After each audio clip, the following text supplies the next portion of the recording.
analizar lo que ocurre dentro de una empresa, de una planta industrial. Sino si la máquina, por ejemplo, empieza a calentar, ella misma podrá decir, aumentó mi temperatura, ¿no? Me voy a quemar, por favor, soluciona el problema. Capaz hay una sobretensión o hay un sobrecalentamiento, o es un rodaje se ha empezado a malograr. Entonces, a través de los sensores se comunicará a la parte supervisora de la máquina y podremos ahí nosotros poder hacer la reparación inmediata o el mantenimiento adecuado.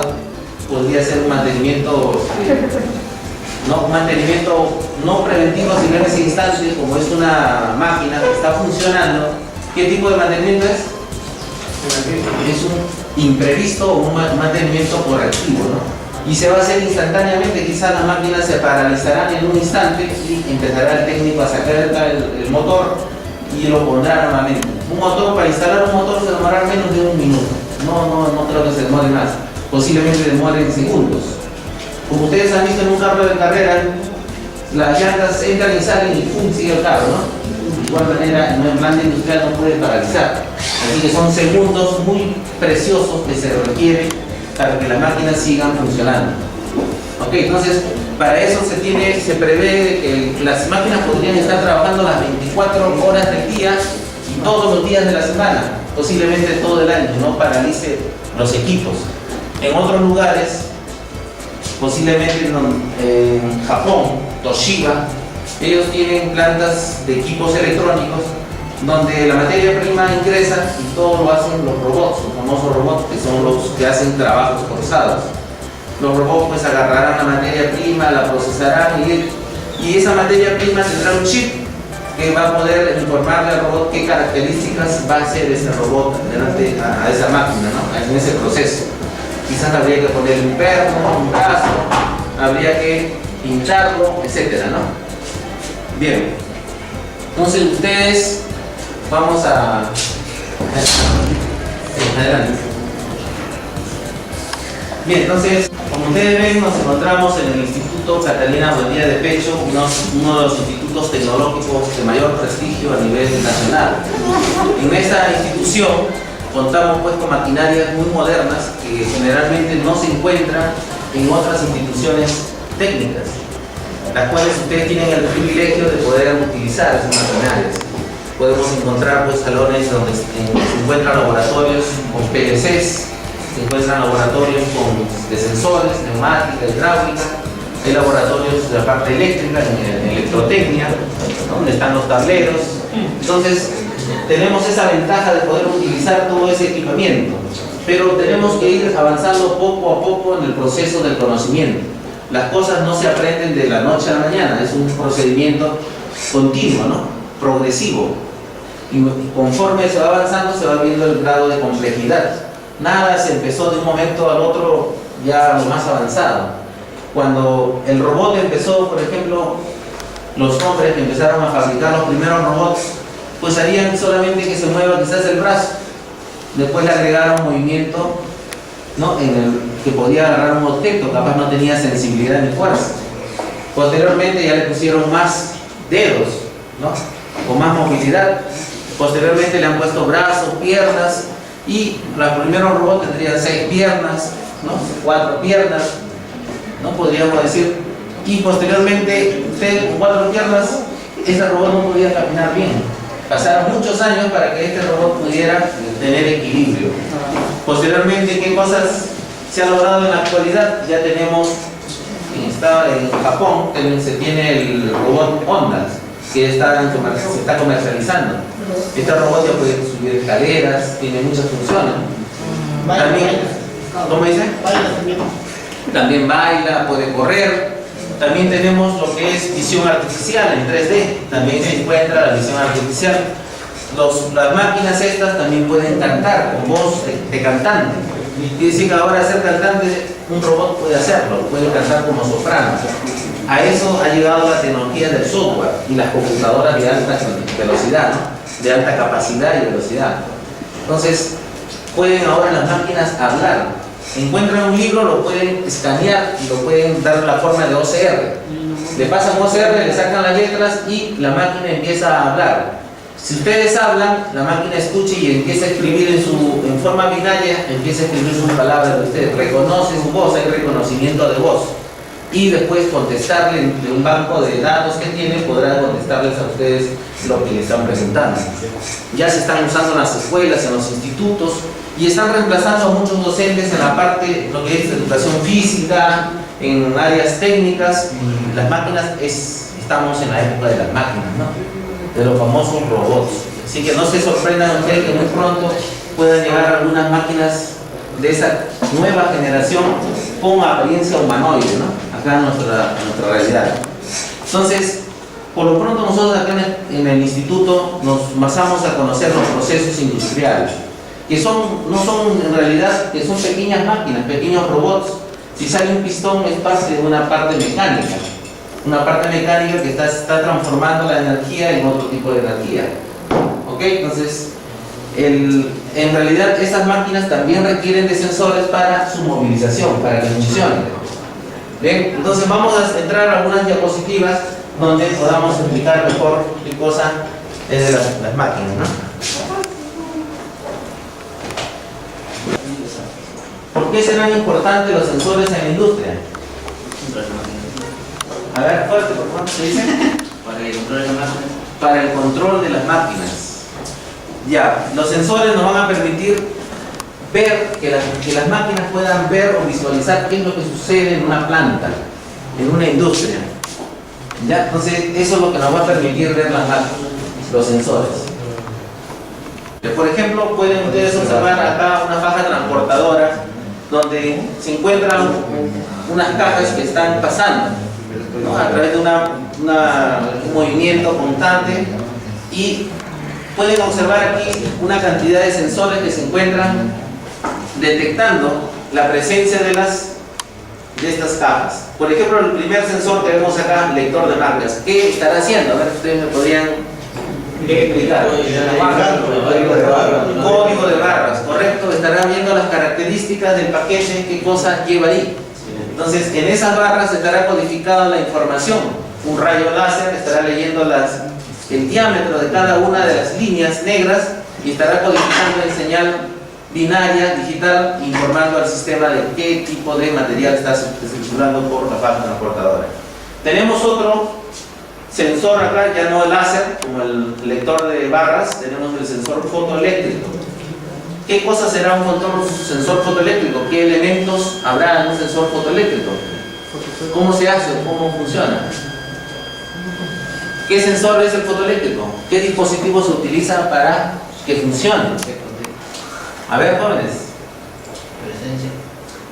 ¿Qué dispositivo? Ahí el sensor está detectando porque obstruye el paso de luz, ¿no? Tenemos acá el sensor fotoeléctrico y acá hay una obstrucción al paso de luz porque el receptor está en la parte del frente. Entonces, ¿este de acá qué cosa es? ¿El láser o qué es? Láser, y por lo tanto es luz. Entonces es un sensor fotoeléctrico, detecta la luz.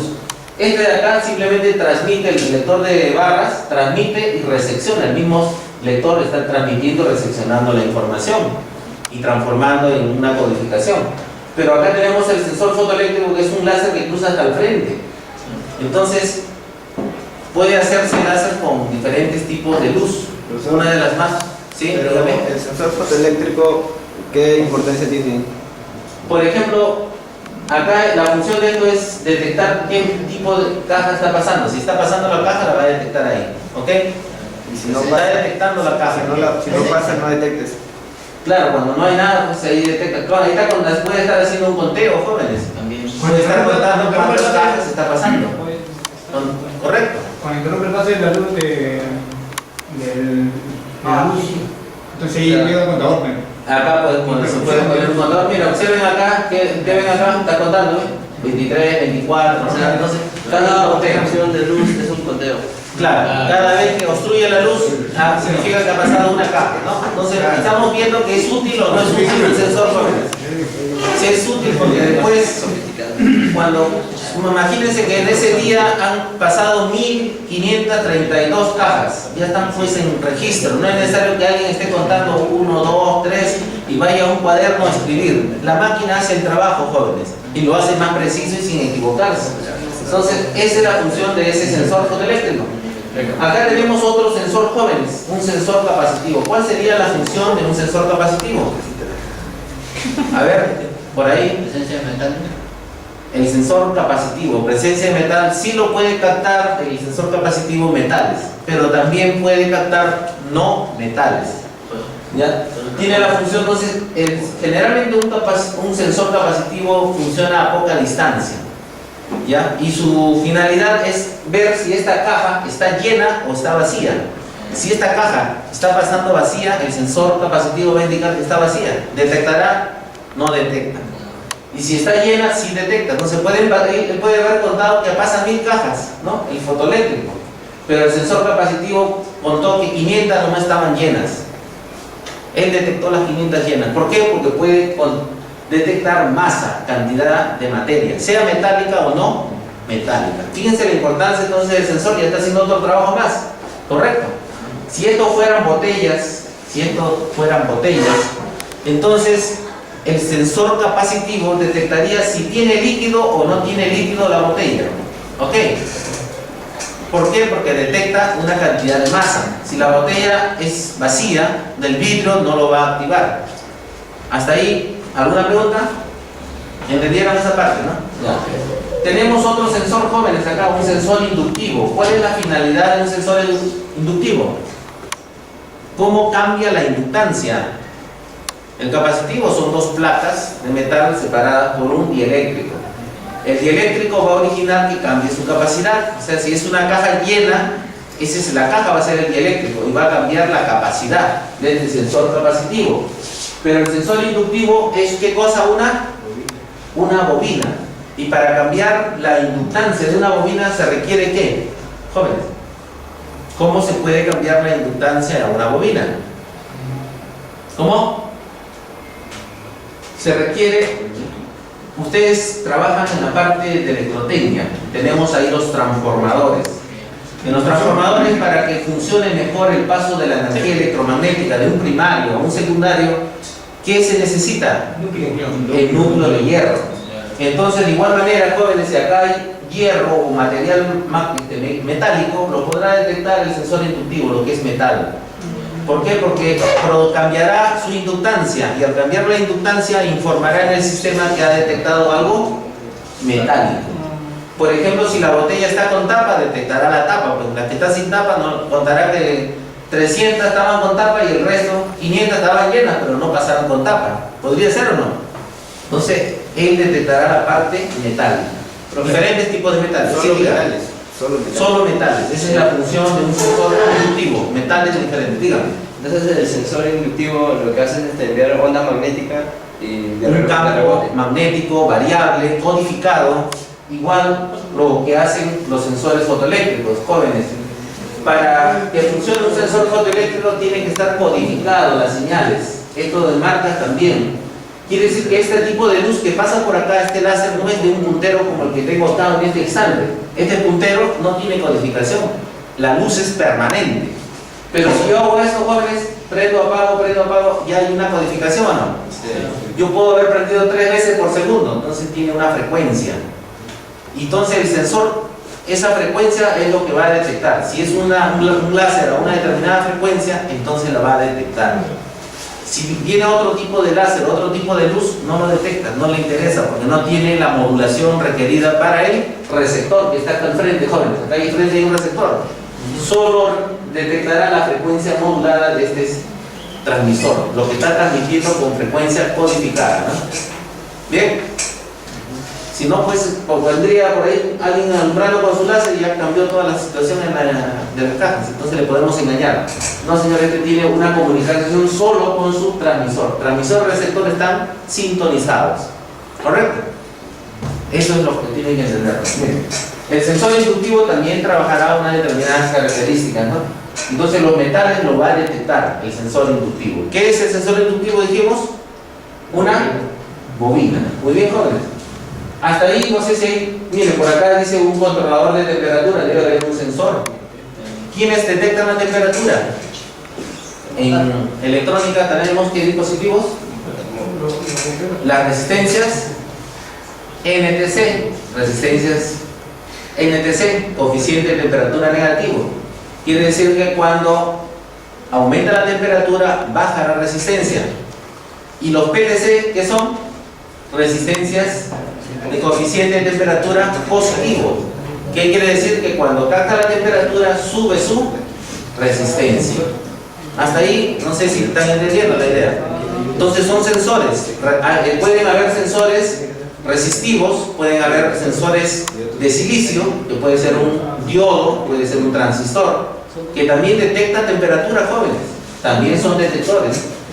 Son NTC, coeficiente de temperatura negativo. Bien. Y ahí de acá nos dice pues contadores digitales, ¿no? Van a estar ahí el sistema digital contando 1, 2, 3, todo el proceso. En realidad, acá estamos viendo cómo pasan pues las cajas y todos los sensores están haciendo un trabajo que sería más complicado si lo hace alguien, ¿no? Si pasan a alta velocidad, pues no, la gente se cansa. ¿Qué es un sensor, jóvenes? Un sensor es un dispositivo capaz de ¿qué? Detectar. Por supuesto, nosotros tenemos sensores en nuestro cuerpo, jóvenes. Sí, tenemos sensores, podemos captar. Captamos. ¿Qué captamos? Temperatura, claro, hace calor en este ambiente, por ejemplo, tendremos sensores de calor. Si nosotros alguien nos toca, detectaremos que hay una presión, ¿no? Hay una presión, entonces hay detectores de presión en nuestro cuerpo, podemos detectar presión. Podemos detectar luz o no podemos detectar luz. Sí, luz visible, jóvenes, luz visible. La luz que vemos en este instante, jóvenes, de estos colores. A ver, jóvenes, miren, acá ven ustedes amarillo, verde, naranja, amarillo, verde, naranja. Estos colores son visibles, del espectro visible. Nosotros solamente podemos ver un pequeño espectro del campo, del espectro electromagnético. Una pequeña franja de ese espectro. Antes de ese espectro tenemos los rayos infrarrojos. ¿Podremos ver los infrarrojos, jóvenes? No, es el calor, no lo vemos, pero pueden haber máquinas con lentes especiales que captan el calor. En medicina pueden detectar ahí si un cuerpo está circulando sangre por un sitio y por otro está obstruido por el calor que emite ese cuerpo. Hay máquinas para eso. Entonces, se puede, jóvenes, detectar, ¿no? Nosotros podemos detectar una pequeña franja del espectro electromagnético. Entonces, en realidad nosotros tenemos muchos sensores, podemos captar muchas cosas. Entonces, las máquinas también requieren tener sensores. Dice, ¿qué detectan estos sensores? Variables físicas o químicas. Si hablamos de variables físicas, estamos hablando del calor, ¿qué más? Luz, movimiento, ¿qué más?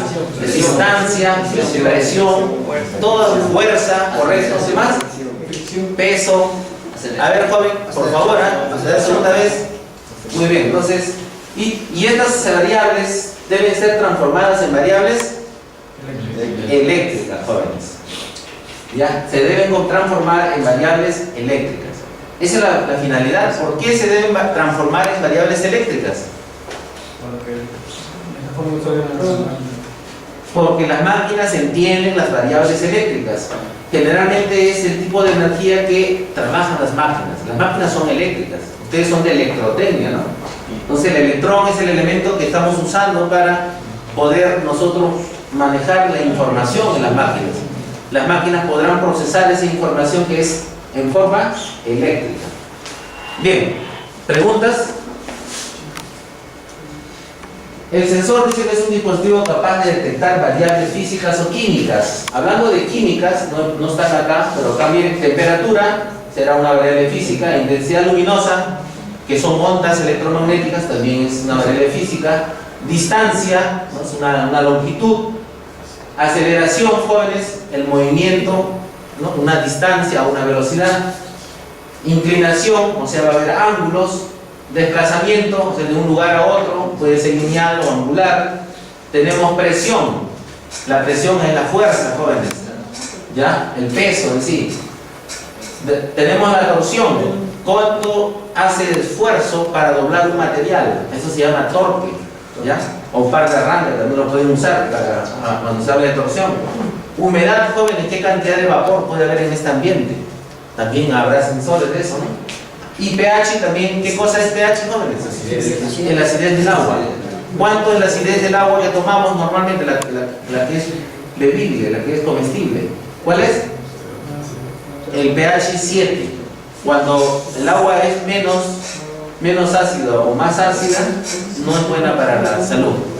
Ya, entonces cuando tiene 7 de pH es buena el agua. Después lo vamos a ver.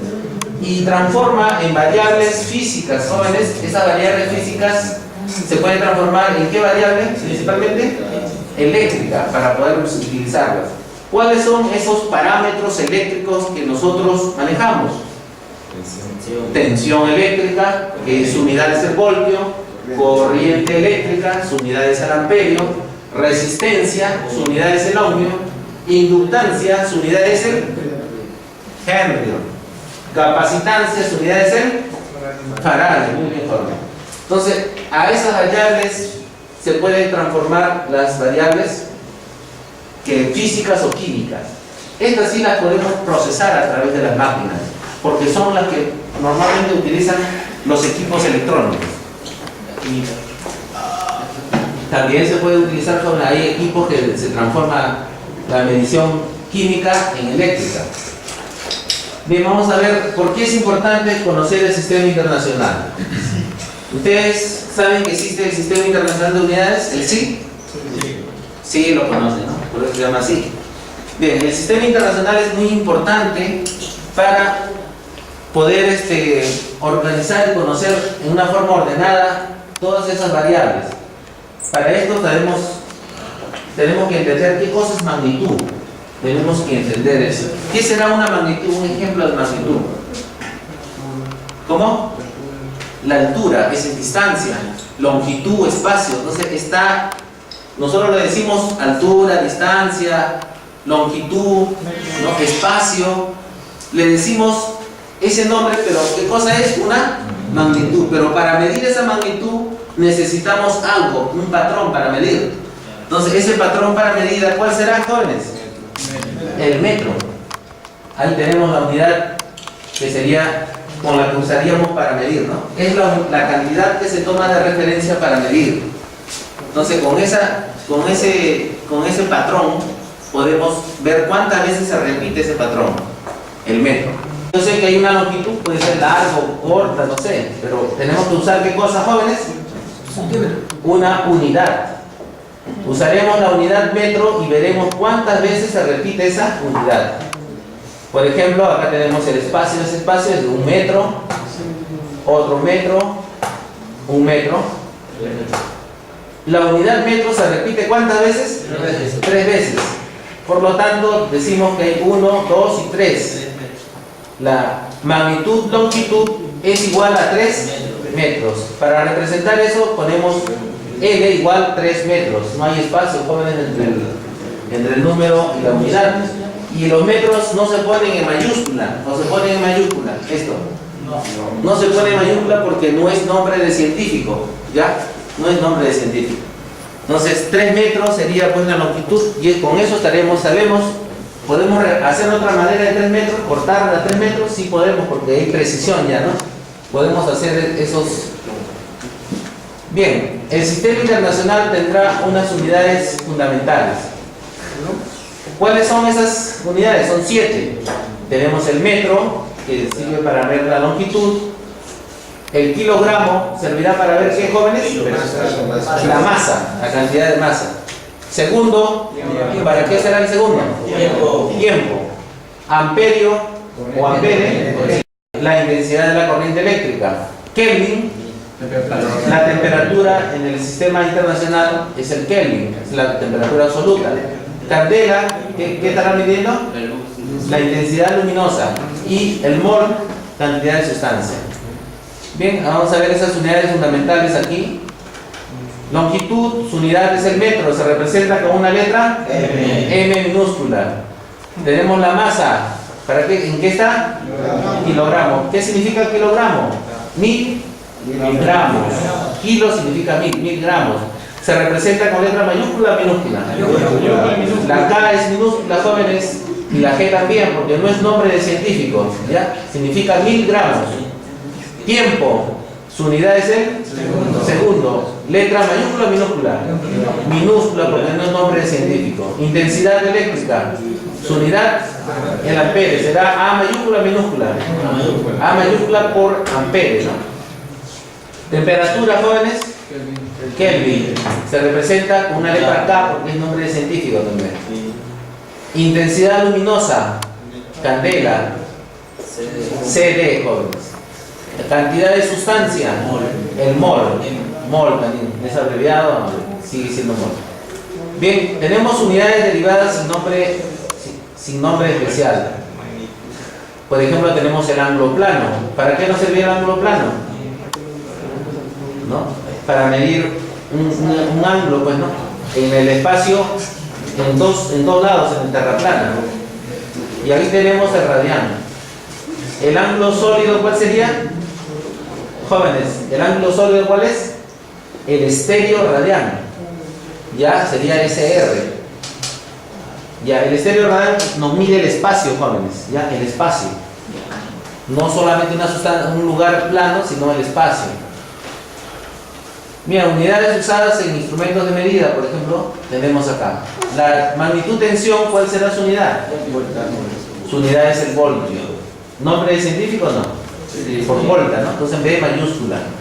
Tenemos la resistencia. ¿La resistencia cuál es? El ohmio. ¿Y su símbolo? Omega. La magnitud potencia. Tenemos el watt. ¿Su símbolo? W. Bien. Entonces, para la frecuencia que estamos usando, el Hertz y la HZ. Para la conductancia tenemos el Siemens. ¿Siemens nombre científico, jóvenes? No. Sí. S mayúscula. La conductancia que mide, jóvenes. La facilidad con que pasa la energía eléctrica. Lo opuesto a la resistencia, jóvenes. Trabajo en joules. ¿Ya? J mayúscula. Carga eléctrica. ¿Qué cosa es? Coulomb. ¿Ya? La C mayúscula también, nombre científico. Inductancia, jóvenes, ¿en qué? En Henrio. Nombre científico también. H mayúscula. Capacitancia, ¿en qué? Faradios. Su letra es F mayúscula también. Nombre científico. Flujo luminoso, el lumen, como este proyector, por ejemplo, que tiene 3000 lumen. Entonces, LM su abreviatura, ¿no? Lumen es la intensidad de la luz. ¿Ya? La intensidad de la luz.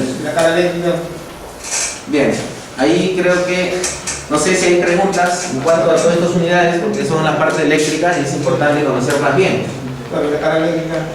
La carga eléctrica viene a ser el campo eléctrico, positivo y negativo, qué cantidad de electrones se hay acumulados en forma estática, ¿no? La carga eléctrica. El joule es el trabajo, la cantidad de voltios por amperios sin considerar el tiempo exactamente. Miren,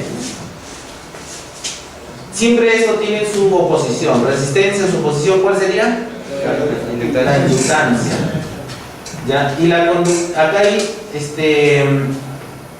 hay otra tabla más que vamos a observar y ahí van a ver otras unidades importantes. ¿Ya? Bien, vamos a ver.